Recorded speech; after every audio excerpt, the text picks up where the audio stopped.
आप देख रहे हैं हमारा खास शो प्रार्थना हो स्वीकार और मैं हूं आपके साथ शगुफ्ता। आज के आध्यात्म के सफर में हम आपको लेकर चल रहे हैं बजरंग बली के धाम। ये धाम लगभग 6 दशक यानी 60 साल पुराना है, लेकिन इससे जुड़ी आस्था इसे त्रेता युग तक खींच कर ले जाती है। बजरंग बली के इस धाम में एक सेतु पर वो विराजते हैं, वैसा ही सेतु जैसा श्री राम ने लंका विजय के लिए रामेश्वरम में बनवाया था।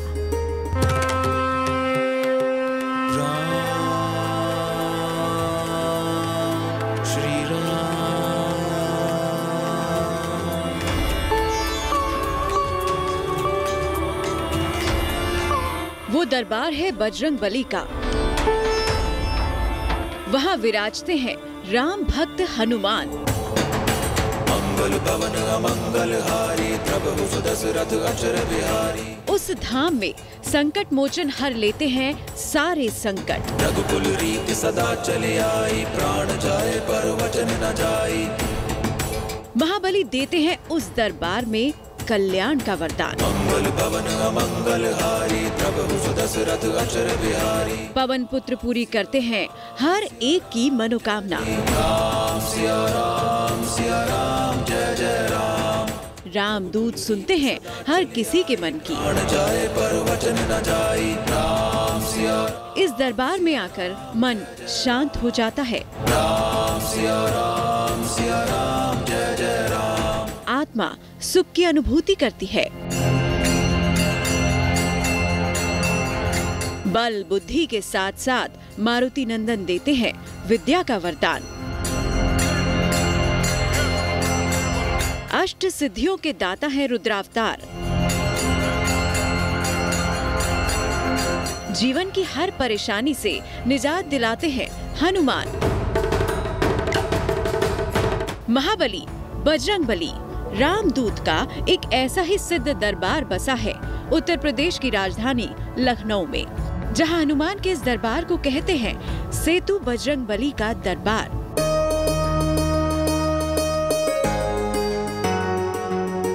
इस दरबार में जो कोई भी आता है उसकी बजरंग बली पर गहरी आस्था होती है। प्रभु की शक्ति मंदिर में आके आपको अपने मन में मिलती है।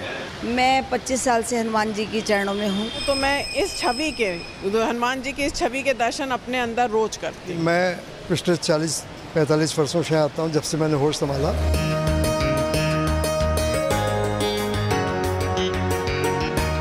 पौराणिक मान्यता है कि माता सीता ने भगवान हनुमान को अजर अमर होने का वरदान दिया था। इसीलिए त्रेता युग से लेकर द्वापर युग तक और द्वापर से आज कलयुग तक भगवान हनुमान के जीवित होने के प्रमाण मिलते हैं। देश के अन्य हनुमत दरबार की तरह इस दरबार में भी परम बली हनुमान के सजीव होने के प्रमाण का एहसास मिलता है। हनुमान चालीसा की चौपाइयों पर हनुमान भक्त, राम भक्त बजरंग बली की आराधना करते हैं।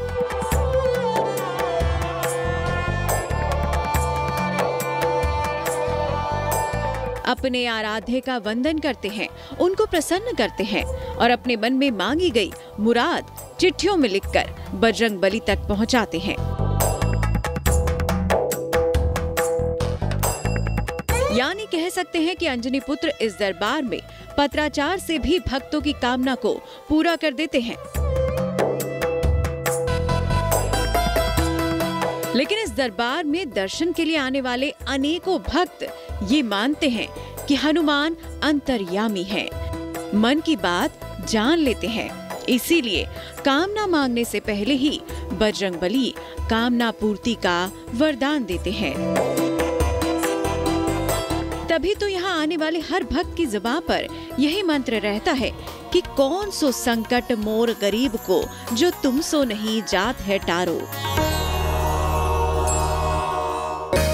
भगवान हनुमान संकट मोचन हैं, अजय अमर हैं। इसलिए इस दरबार में रामदूत अपने आराध्य मर्यादा पुरुषोत्तम श्री राम और माता सीता के साथ विराजमान हैं। लेकिन पवन पुत्र ने गोमती के तट पर यहाँ स्थान लिया कैसे, इसके पीछे कथा है एक भक्त की, जिसे आज भी हनुमान भक्त महाबली का ही अवतार मानते हैं और उनकी छवि निहारने के लिए यहाँ आते हैं।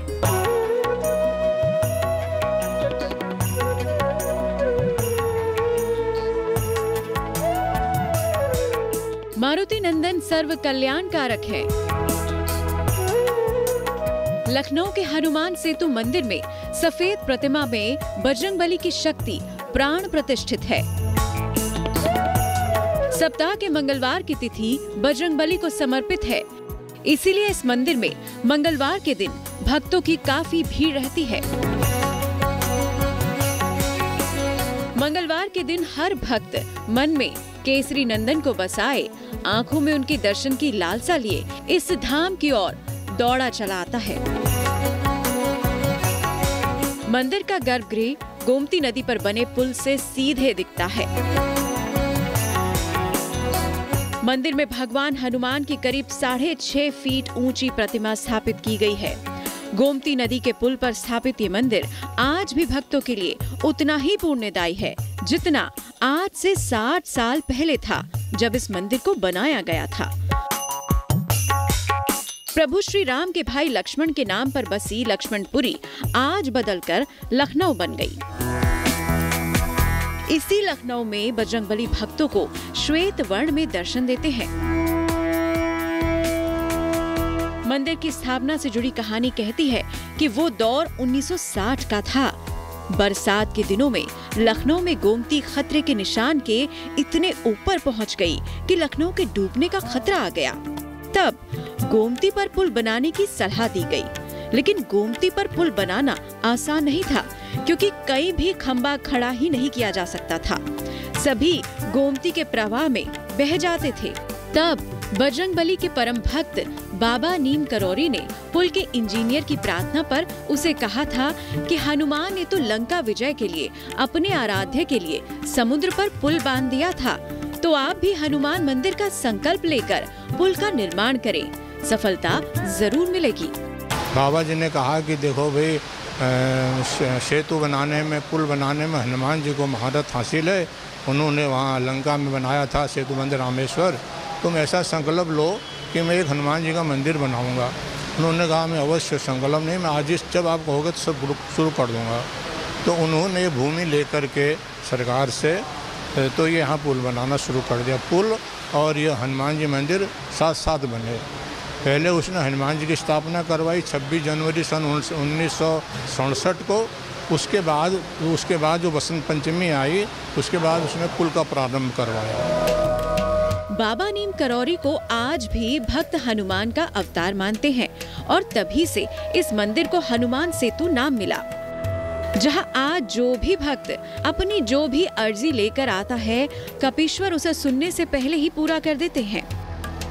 मैं 25 साल से हनुमान जी की चरणों में हूँ और मुझे लगता है यहाँ पे आके तो कभी आप यहाँ बैठिए तो आपको खुद ही अनुभव हो जाएगा कि यहाँ पे क्या मिलता है। ये एक ऐसा सिद्ध मंदिर है कि यहाँ पे कोई आए भी ना, अगर उन्हें अंदर भी याद कर ले घर में बैठ के, तब भी उसकी इच्छा पूरी हो जाती है। तो अपनी डॉटर का कार्ड देने आई हूँ भगवान जी को कि उनकी कृपा से सारा काम निर्विघ्न संपन्न हो जाए। और मेरी मानता ये है कि मैं सच बताऊं तो मैं इस छवि के, हनुमान जी की इस छवि के दर्शन अपने अंदर रोज करती हूँ। देखिए, मैं पिछले 40-45 वर्षों से आता हूँ, जब से मैंने होश संभाला। मेरी उम्र 60+ है, काफ़ी अरसे से मैं आ रहा हूँ। मेरी अपनी सोच ये है कि मैंने जो कुछ भी आज तक भगवान से मांगा है, बजरंगबली से मांगा है, मेरी सारी इच्छाएं पूरी हुई हैं। मेरी बहुत आस्था है, मैं बहुत ही विश्वास करता हूँ इस मंदिर पे। वैसे तो इस हनुमत दरबार में मंगलवार के दिन पैर खड़े करने की भी जगह नहीं होती, लेकिन साल में ज्येष्ठ के महीने में पड़ने वाले बड़े मंगल के दिन इस दरबार की छटा देखने लायक होती है। यहाँ भव्य मेला लगता है। राम भक्त हनुमान के इस सिद्ध धाम में किसी तरह का कोई बंधन नहीं होता, ये सभी के लिए खुला रहता है। इस दरबार में किसी भी तरह का कोई भेदभाव नहीं किया जाता, सभी को एक समान देखा जाता है, क्योंकि तुलसीकृत भगवान राम के चरित्र का सबसे बड़ा महाकाव्य भी तो यही कहता है कि सभी में उसी परमेश्वर का अंश है जिसने हम सबको बनाया है। ईश्वर अंश, जीव अविनाशी। लखनऊ में भगवान हनुमान पिछले 60 सालों से इस दरबार में चमत्कार दिखाते आए हैं, लेकिन इस दरबार की एक परंपरा अपने आप में काफ़ी अनोखी है। वो ये है कि यहाँ भगवान हनुमान उनका भी दुख दर्द सुनते हैं जो यहाँ साक्षात नहीं पहुँच पाते। कहते हैं कि लोग अपने आराध्य को चिट्ठी लिखकर अपनी व्यथा सुनाते हैं और महाराज हनुमान उनके सारे संकटों को संकट मोचन बनकर हर लेते हैं।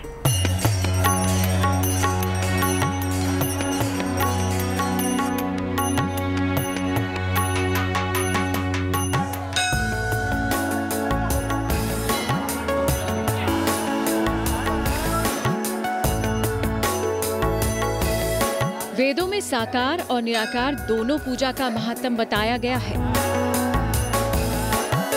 लेकिन भारत की धरती पर मंदिरों को बनाकर भगवान के साक्षात स्वरूप की आराधना के प्रमाण 6वीं शताब्दी के आसपास से मिलते हैं। आस्था कहती है कि हर देव स्थान में देवों की असीम शक्तियां निहित हो जाती हैं, जो दैनिक पूजा विधान से बढ़ती जाती हैं। इसीलिए देश के कोने कोने में अलग अलग मंदिरों में मन्नत मांगने की अलग अलग परंपराओं को निभाया जाता है।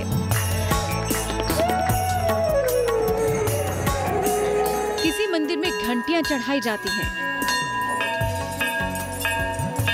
तो कहीं धागे बांधकर मन्नत मांगी जाती है।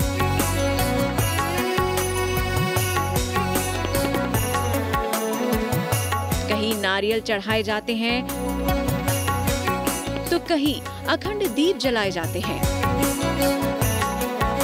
लेकिन भगवान बजरंगबली के इस दरबार में एक अलग ही परंपरा निभाई जाती है।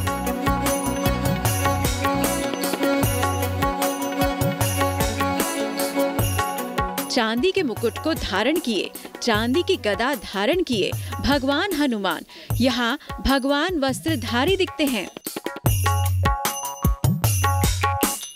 भगवान हनुमान के इस दरबार में भक्त अपनी मन्नतें चिट्ठी के जरिए पहुंचाते हैं।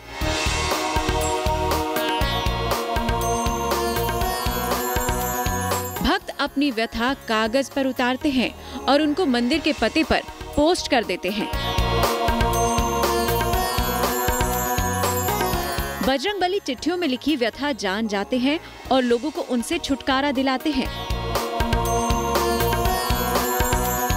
यहाँ वस्त्रों का श्रृंगार होता है, मुकुट वगैरह धारण कराए जाते हैं। और सबसे खास बात तो यह है जी, बाबा जी का है यह आशीर्वाद। बाबा जी ने कहा भी था यहाँ दूर दूर से लोग दर्शन करने आएंगे, जो नहीं आ पाएंगे देश विदेश से वो इनको प्रार्थना पत्र भेजेंगे, उनका संकट दूर करेंगे। ये बाबा जी का कहा हुआ वाक्य है। तो इसलिए यहाँ बड़ी भीड़ बढ़ती जाती है, दर्शकों की श्रद्धा विश्वास है इसके ऊपर।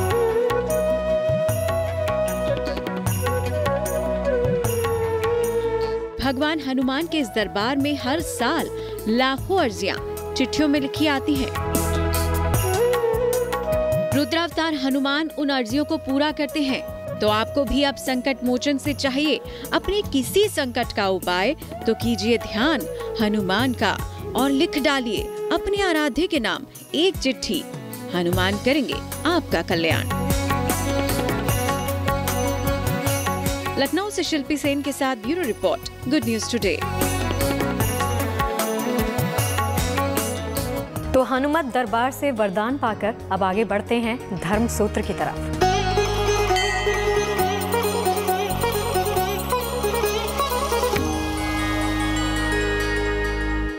वो उत्तर दिशा की ओर जब हम सोएंगे और हमारा पैर दक्षिण की ओर हो जाएगा, तो दक्षिण में यमराज की दिशा है और यमराज जो आयु के हर्ता हैं और काल हैं।